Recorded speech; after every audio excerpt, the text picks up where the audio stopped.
Quest is really going in. They literally have one of the biggest announcements coming around, at least according to the public test channel and some verified sources that tend to find these things out, including code, leaks, and more. Quest is going to be able to allow us to directly stream, such as a console, to either Twitch, YouTube, or Facebook. Usually Facebook has been already the go live option.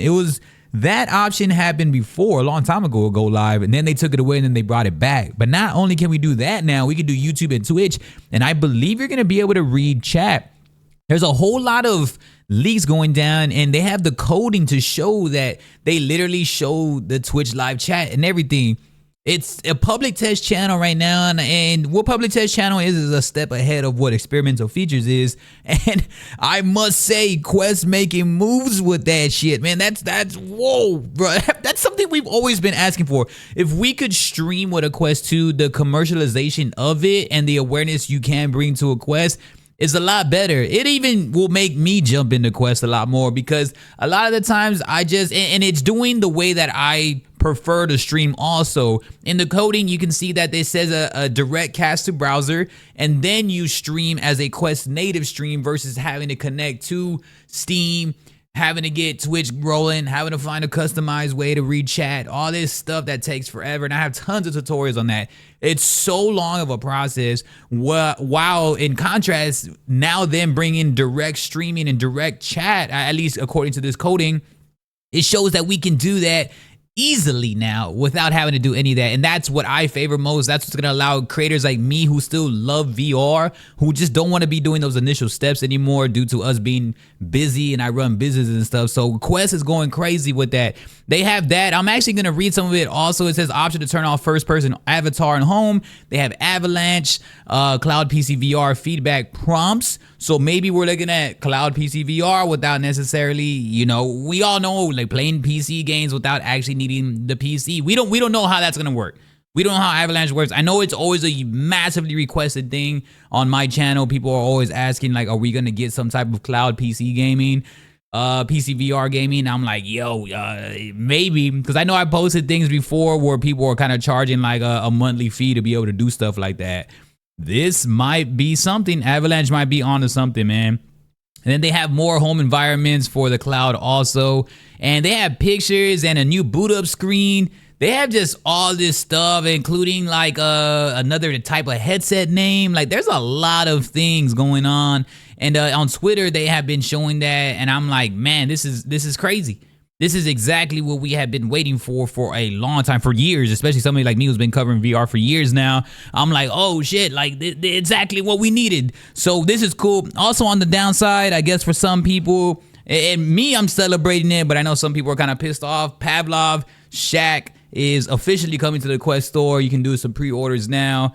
And I know it's a heartbreaking thing for a lot of people. Pavlov Shack, though, has been our best application game experience for VR, especially earlier in the Quest days, where Quest was really trying to gum up on that rise, and we didn't really have a good game to do. Like, now there's Ghost of Tabor, Contractors really upped up their game too. But at this point, Contractors wasn't as big as it once was, because they had a lot of updates to make their graphics a lot better. So like with Pavlov Shack, it was free, completely free, and the content they had, the zombies they had in there and everything, like just Pavlov Shack, like without needing a PC or nothing. Everybody's gonna say like Pavlov VR, no, I mean just Pavlov Shack was completely free on Quest, and it gave us that ideal run for an FPS military shooter, because everything else FPS wise that was free just wasn't as great on Quest, and Pavlov took it to the next level. I have so many funny clips and things that I did in Pavlov Shack that were just hilarious fun and great for community and building lobbies and just doing like all this crazy content, including the zombies, like what I said, and their Christmas updates and everything. All of that was for free, and they worked their tails off to make a free game for us. And I had to say, with these two updates, I was so excited to talk about this today. One, Quest, the growth it has been on. It's been forever. We've been needing things like this. These are steps that I'm very proud to be reading about and updates I'm really excited to really be jumping into, especially as I got Quest 3. Now this early access update, the PTC, the public test channel V59, is not available for Quest 3 yet. So you had to be a Quest 2 right now in order to see a lot of these. I know they have like a new boot up screen going down. They have all the things that I just mentioned earlier, all the streaming stuff. And man, I am telling y'all right now, like Quest, the growth it is having now. I was very skeptical with the Quest 3 coming around too, but to see these types of things, I'm just so excited for Pavlov Shack. If y'all do have the extra money, even if you already like have contractors or you're playing other games right now, if you played Pavlov Shack for a long time, especially like YouTubers that really made a lot of videos off of it, I hope that they're really supporting Pavlov Shack. They are really cool and devs are awesome on there, and they were always releasing us some really great stuff. And in Gunfight on that game, I remember all those classic days, man, where I played Gunfight in that game. I had so much fun, so much content for free. I don't think any other game is going to be giving us that much content for free. Like there's no real like paywall or anything behind it, microtransactions behind what Pavlov Shack was doing. You know, like games like Pavlov Shack is what force like a game like Population 1 to become free. You know what I mean?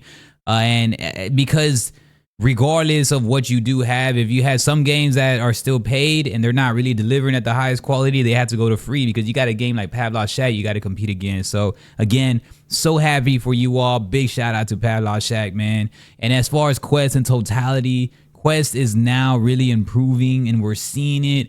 After seeing this coding and all these leaks, I'm like, man, this is so cool. To have a direct streaming platform is going to change so much in getting VR out there, right? Because now we get to see other people streaming it quite often. Instead of having this insanely massive PC setup, this is a feature that I have fought for and was crying for, literally, like, come on, like complaining that we needed to have a direct streaming, Quest native streaming aspect where you put on your headset, you just cast to the PC. You don't need to actually be playing PC VR games. Your PC is just surely just an encoder so that you can show it off onto like a streaming aspect. But now you don't need any of that. You could literally just put on your headset. You don't even have to cast if you don't want to record. You could just direct streaming where you just put it on, have it. You can see the chat and everything. Seeing live stream chat is insanely impossible at times. You got to be buying like additional apps. You got to be doing this and that. Nobody wants to do any of that. That is why it's not commercialized as much as it should be. This is going to help with awareness, their own marketing, and micro influencers and creators and people like me who just love to talk about VR. Now we can really jump in and be live in VR, have fun with everybody. So excited for this, and I can't wait once it starts like rolling out heavily. So y'all got to let me know what's up. What are you excited for? There's new updates. There's a lot of like power saving updates. I know there's let's keep talking about some of the other stuff they do have also. They have they added rounded edges to the bottom of the 2D panels. They have some new animations. They also have to disable the head gaze cursor when using a console Bluetooth controller. They have a new power management settings, which I was just talking about right now, which allows for a lot of new things. And they also have the desktop and tablet mode toggle. Switch view distance has been given a universal menu dock. They just have all this stuff really listed, Brother Jones. You know what I mean? So y'all let me know what you're excited for moving forward with Quest. And man, I can't be any more pumped, y'all. Appreciate y'all. Peace.